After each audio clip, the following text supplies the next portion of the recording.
Se nós tivermos quebra de hierarquia nas Forças Armadas, nós ficaremos sem Forças Armadas. E nesse caso, nós teremos invasões de países que estão cobiçando nossas riquezas, cobiçando nossos recursos, nossas commodities. E o Brasil é o mais cobiçado do planeta, porque é o mais rico. Nós temos tudo, o que os outros países já não têm. Quando alguém fala para você que o exército brasileiro não é o mesmo, que o exército brasileiro existem infiltrados, etc., eu posso garantir para você, o dia que ele tiver infiltração, ele acaba por quê? Porque se a gente não tiver a disciplina, ou se eles não tiverem disciplina, hierarquia, não tem como haver respeito da tropa. Outra coisa, uma força armada, ela é voltada para a guerra, para o combate bélico. O Brasil tem a segunda maior expressão militar das Américas. Ninguém sabe disso. E todas as pessoas com quem eu já conversei, eles fazem questão de não acreditar nisso. O brasileiro não tem autoestima coletiva. O brasileiro não tem autoestima de povo. O brasileiro, como povo, não tem orgulho de si mesmo. Esse que é o nosso problema. Forças Armadas é um conceito distante para a maioria dos brasileiros. Então, uma força armada precisa ter a sua linha de comando totalmente preservada.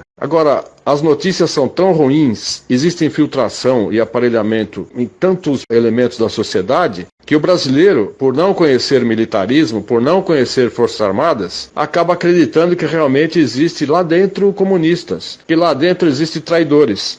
Vamos considerar o seguinte: digamos que exista algum general que pensa diferente, algum comandante de tropa que pensa diferente. Se existir isso, fatalmente ele será eliminado, porque na hora que tocar o rebu, na hora que for necessário as tropas todas estarem coesas sobre um único comando, que nesse caso é o alto comando do Exército ou o alto comando das Forças Armadas, o cara que estiver na frente ele vai ser devorado, vão passar com o tanque em cima dele. Então é necessário pensar o seguinte: quem entra para o Exército, ele de cara ele já fica sabendo que ali ele tem que responder pela hierarquia e pela disciplina, e esse é um conceito básico que fica entranhado dentro da mente, da moral, do coração do soldado. Aquele que se rebela morre. E é por isso que existe o artigo 357 do Código Penal Militar, que diz o seguinte: aquele que trair o país em tempos de guerra, e nós estamos em guerra, ele vai ser conduzido a um tribunal militar, um tribunal de exceção, corte marcial, e será condenado à morte. Então existe pena de morte no Brasil,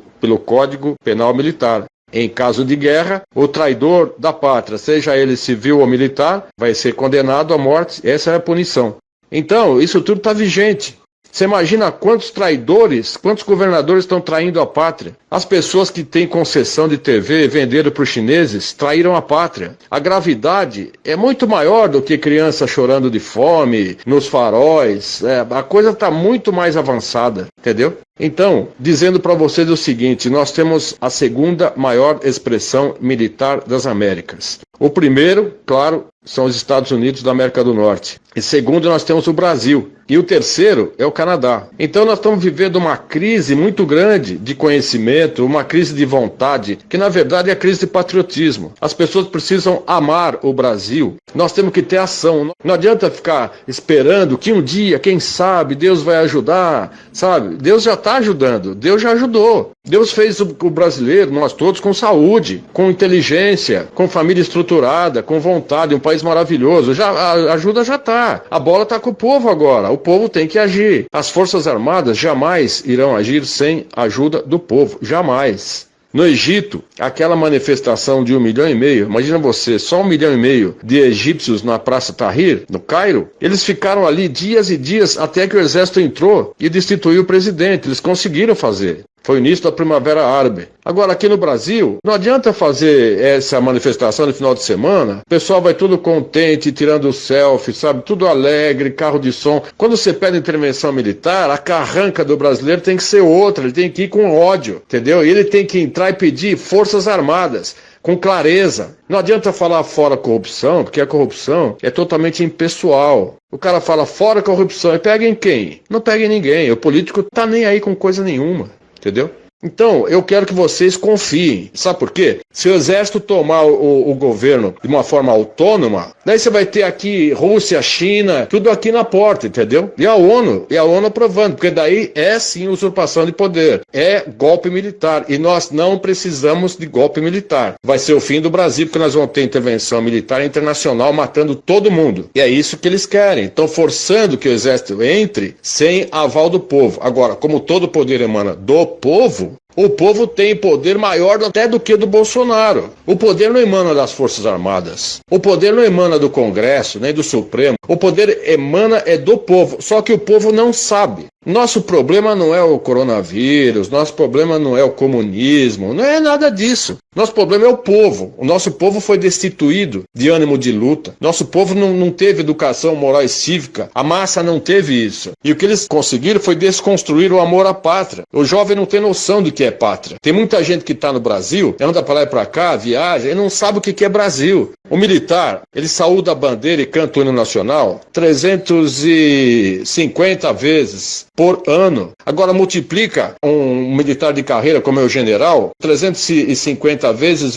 40 anos. Veja quantas vezes esse homem olha para a bandeira e se emociona com a bandeira e canta o hino nacional. Acontece que tem uma barreira entre o civil e o militar. O militar entende o civil, entende o psicossocial, entende tudo que está acontecendo. Mas o civil não entende o militar. Porque foi colocado que militar é truculento, é ditador, é torturador. O povo acreditou nisso. Então essa que é a geração que está por aí, que desconfia. Não precisa desconfiar, entendeu? E eles vão resolver o problema, tem que confiar, pessoal. Assim como eu confio no Bolsonaro plenamente. Bolsonaro sabe o que está fazendo e ele conta com um aparato militar aí, bélico, que é a segunda expressão maior das Américas. É muito poderoso, pessoal. Então, eu quero tranquilizar vocês, mas também não obrigo vocês a confiarem em mim e acreditarem no que eu falo. Entrei no exército de Caxias, passei pelo inferno. Saí ileso, graças a Deus, mas essa turma atirava para matar. Passava em frente às unidades militares com metralhadoras atirando. Eles eram covardes. E você sabe disso, que mataram soldados, mataram policiais militares. Então, essa turma toda teve que ser abafada na porrada. O exército agiu com muito rigor e ele é sempre o mesmo. Entendeu? Eu sei que o meu discurso, desculpe se eu me alonguei muito, mas eu precisava passar para vocês isso, para vocês repicarem. Confie nas nossas Forças Armadas, confie no Bolsonaro. 80 milhões de brasileiros amam esse homem, esse presidente.